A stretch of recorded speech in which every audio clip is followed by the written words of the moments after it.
तो दोस्तों आप सब लोगों को पता ही होगा कि इंडियन एयरफोर्स अपने स्ट्रेंथ को मजबूत करने के लिए 114 फाइटर एयरक्राफ्ट को खरीदने के एक प्रोजेक्ट को आगे बढ़ा रहा है, जिसे कई जगहों में MRFA या फिर कहे तो मल्टी रोल फाइटर एयरक्राफ्ट या MMRCA 2.0 टेंडर भी कहा जाता है। और दोस्तों अब इस टेंडर को लेके एक बहुत बड़ा खबर आया है। खबर के मुताबिक ये जो टेंडर है मतलब 114 फाइटर एयरक्राफ्ट को खरीदने का डील ये करीबन $20 बिलियन का हो सकता है, जिसमें एयरक्राफ्टों के अलावा एयरक्राफ्टों के हथियार भी शामिल हो सकता है। जबकि ये भी बताया जा रहा है कि IAF मतलब इंडियन एयरफोर्स फिलहाल इस टेंडर को buy global make in India route के अंतर्गत आगे बढ़ाने के पक्ष में है। और दोस्तों आज के इस वीडियो में आप लोगों को buy global make in India route क्या है इसके बारे में बताऊंगा और साथ में आप लोगों को MMRCA 2.0 टेंडर के अंतर्गत हाल फिलहाल में हुए उन सभी घटनाओं के बारे में बताऊंगा जिसके बारे में आप लोगों को जानना आवश्यक है। तो डिटेल में जानने के लिए वीडियो के आखिर तक बने रहिए और चैनल को सब्सक्राइब और वीडियो को लाइक जरूर कीजिए। तो दोस्तों हाल ही में इंडियन एयरफोर्स की तरफ से 114 फाइटर एयरक्राफ्ट को खरीदने को लेकर एक रिक्वेस्ट फॉर इन्फॉर्मेशन जारी किया गया था। बेसिकली इस रिक्वेस्ट फॉर इन्फॉर्मेशन के अंतर्गत जिन एयरक्राफ्ट को खरीदा जाएगा बताया जा रहा है कि उसका कीमत कम से कम $20 बिलियन तक होगा। और ये जो एयरक्राफ्ट है ये असल में टेक्नोलॉजी ट्रांसफर के तहत मेक इन इंडिया में भारत में ही मैन्युफैक्चर किया जाना है। वैसे तो इस प्रोजेक्ट में कई सारे देशों की तरफ से अपने बेहतरीन से बेहतरीनतम फाइटर एयरक्राफ्टों का ऑफर किया गया है, लेकिन इंडियन एयरफोर्स को अभी भी उस एक एयरक्राफ्ट को चुनना है जो भारत के टर्म्स एंड कंडीशन के तहत सुइटेबल भी होता है और इंडियन एयरफोर्स की आवश्यकताओं को भी पूरा कर सकता है। पर दोस्तों अब इस एयरक्राफ्ट के टेंडर को लेके रिपोर्ट आ रहा है कि इंडियन एयरफोर्स इसमें buy global make in India route के अंतर्गत आगे बढ़ने में तरजीह दिखा रहा है। दोस्तों आपके जानकारी के लिए ये भी बता दूं कि 114 फाइटर एयरक्राफ्ट के इस टेंडर को multi role fighter aircraft MRFA भी कहा जाता है, जबकि पहले इसे हम MMRCA मतलब medium multi role combat aircraft 2.0 के नाम से जानते थे। हालांकि पहले इस 114 फाइटर एयरक्राफ्ट को भारत में निर्माण करने को लेकर स्ट्रेटेजिक पार्टनरशिप पॉलिसी मोड के अंतर्गत आगे बढ़ने का इरादा जताया गया था, पर अब कंडीशन को देखते हुए इसमें buy global make in India initiative को तरजीह दिया जा रहा है। दोस्तों आपके जानकारी के लिए बता दूं कि buy global make in India category असल में एक ऐसा प्रोक्योरमेंट प्रोसीजर है जिसे डिफेंस एक्विजिशन प्रोसीजर 2020 के अंतर्गत डिफेंस मिनिस्टर राजनाथ सिंह के द्वारा विदेशी हथियारों को खरीदने को लेकर आसानी बरतने के तहत आगे बढ़ाया गया था।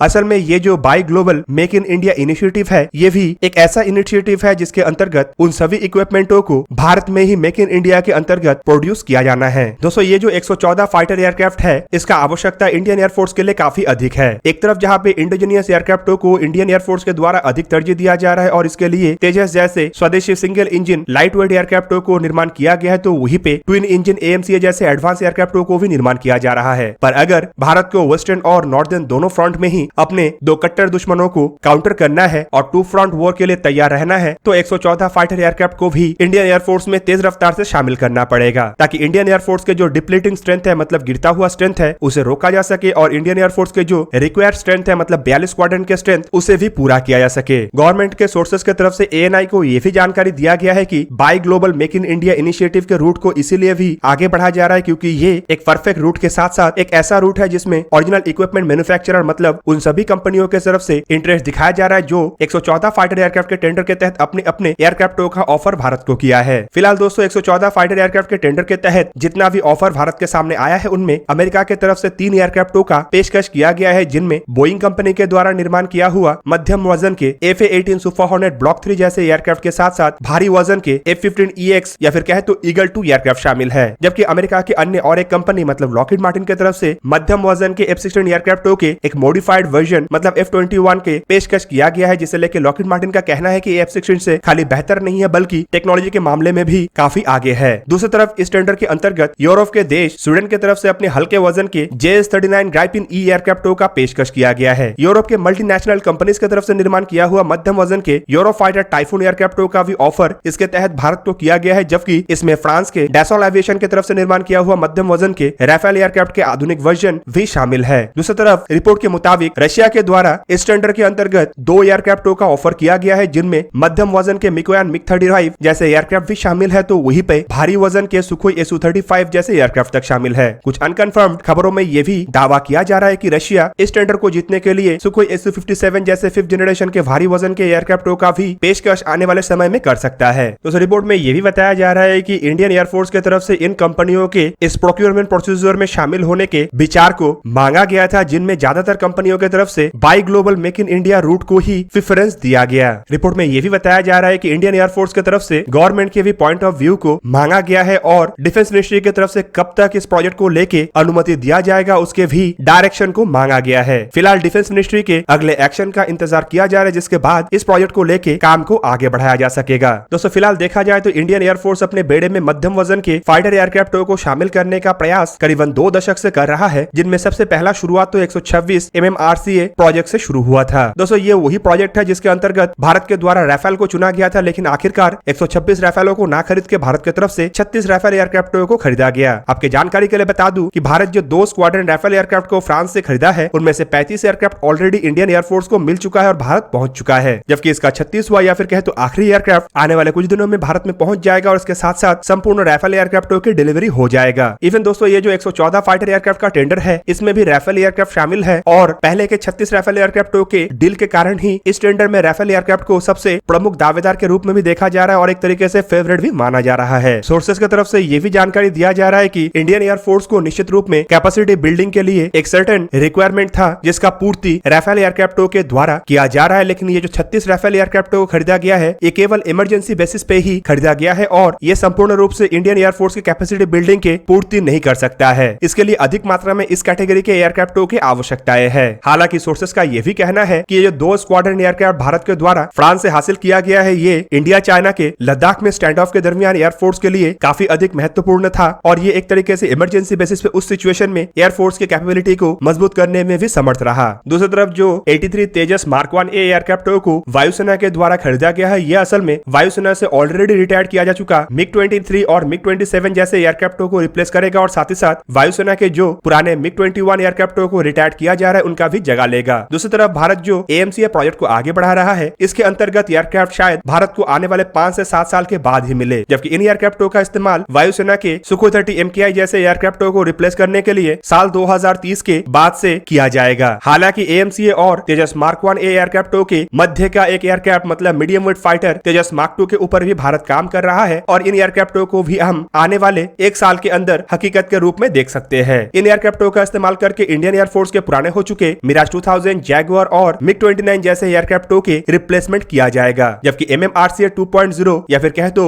ये जो 114 फाइटर एयरक्राफ्ट है, ये असल में भारत द्वारा ऑलरेडी रिटायर किया जा चुका एयरक्राफ्टों के कुछ हिस्से को पूर्ति करेगा और साथ ही साथ भारत के जो 42 स्क्वाड्रन एयरक्राफ्टों के सपना है उसे भी थोड़ा आगे बढ़ाने में मदद कर सकेगा। दोस्तों हाल फिलहाल में MMRCA 2.0 टेंडर को लेके जितने भी घटनाएं घटा है, उनमें सबसे महत्वपूर्ण बात है बोइंग की तरफ से ऑफर किया गया F-15 ईगल 2 या फिर कहे तो F-15EX एयरक्राफ्ट। रिपोर्ट में बताया जा रहा है कि बोइंग अब काफी पॉजिटिवली अपने भारी वजन के F-15EX एयरक्राफ्टों को इस टेंडर में आगे बढ़ा रहा है और बोइंग का संपूर्ण फोकस अब F-15EX एयरक्राफ्ट के ऊपर ही है। जबकि दूसरी तरफ यह भी दावा किया जा रहा है कि शायद बोइंग अब इस प्रोजेक्ट में FA-18 सुपर हॉर्नेट एयरक्राफ्टों को आगे ना बढ़ाए। हालांकि इसे लेके बोइंग की तरफ से कोई ऑफिशियल कंफर्मेशन नहीं दिया गया है, लेकिन एक्सपर्टों का मानना है कि इंडियन एयरफोर्स की तरफ से टेंडर को लेके अधिक जानकारी आने के बाद ही बोइंग के द्वारा इस डिसीजन को लिया जाएगा और अगर इस डिसीजन में मध्यम वजन के एयरक्राफ्टों के अलावा भारी वजन के एयरक्राफ्टों को तरजीह दिया जाता है, तो शायद बोइंग केवल मात्र F-15EX एयरक्राफ्टों को लेके ही आगे बढ़े। दोस्तों आपके जानकारी के लिए यह भी बता दूं कि बोइंग कंपनी की तरफ से अपने FA-18 सुपर हॉर्नेट एयरक्राफ्टों को फिलहाल राफेल एम के सामने नौसेना की आवश्यकताओं को पूरा करने के लिए पेश किया जा रहा है और रिपोर्ट में यह भी बताया जा रहा है कि 2 FA-18 सुपर हॉर्नेट एयरक्राफ्ट जल्द ही गोवा में स्थित शोरबेस फैसिलिटी से टेस्ट हो सकता है। जबकि दूसरी तरफ F-15EX एयरक्राफ्टों को लेके बोइंग कंपनी का यह भी दावा है कि इस टेंडर में शामिल सभी एयरक्राफ्टों के मुकाबले में F-15EX अधिक वजन के पेलोड और अधिक रफ्तार में ट्रैवल कर सकता है और ये चाइना जैसे देशों के एयरक्राफ्टों को काउंटर करने के लिए सबसे सुइटेबल है और साथ ही साथ इसके पेलोड और फ्यूल कैरिंग कैपेसिटी के कारण ये हाई ऑल्टीट्यूड ऑपरेशन में भी सबसे बेहतरीन एयरक्राफ्ट शामिल होगा। देखना अब यह है कि बोइंग के इन दावों को लेके इंडियन एयरफोर्स की तरफ से क्या सोच विचार रखा जाता है और buy global make in India initiative के अंतर्गत भारत द्वारा कौन से एयरक्राफ्ट को चुना जाता है। तो दोस्तों ये था आज का वीडियो। अगर आपको वीडियो अच्छा लगा तो लाइक कीजिए और मेरे चैनल को सब्सक्राइब कीजिए और साथ में बना हुआ बेल आइकन को भी प्रेस कर दीजिए ताकि आप मेरा वीडियो देख पाए सबसे पहले। जय हिंद।